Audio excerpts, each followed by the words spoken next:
কিসের আওয়াজ ওটা? কোনো দুষ্টুমি করছিস নাকি?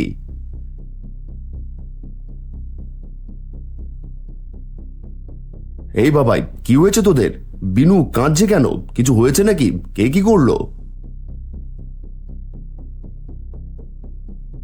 কি হয়েছে মা? কাঁদছিস কেন? পড়ে গিয়ে ব্যথা পেয়েছিস?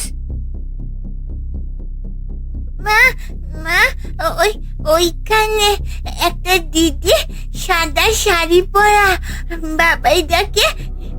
বাবাইদাকে ধাক্কা মারলো। আমি দেখেছি। ও এসে বাবাইদাকে ধাক্কা মেরে আবার চলে গেল। মা, হ্যাঁ বাবা, আমি সত্যি দেখেছি। একটা লম্বা সাদা রঙের মেয়ে আম গাছের আড়াল থেকে বেরিয়ে এসে হঠাৎ আমাকে ধাক্কা মেরে আবার ওইদিকে চলে গেল। আমি তো পড়েই যাচ্ছিলাম। তারপর দেখি ওই আর নেই। ও যেন বাতাসে মিলিয়ে গেল। আরে বাবা, তোরা সব কি বলছিস? এখানে কে আসবে এখন?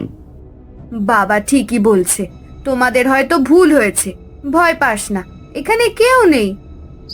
সেই দিন ছিল এক সুন্দর বসন্তের সকালের শুরু, কিন্তু আমরা জানতাম না সেই সকালটায় ছিল এক ভয়ঙ্কর রাতের প্রথম প্রহর।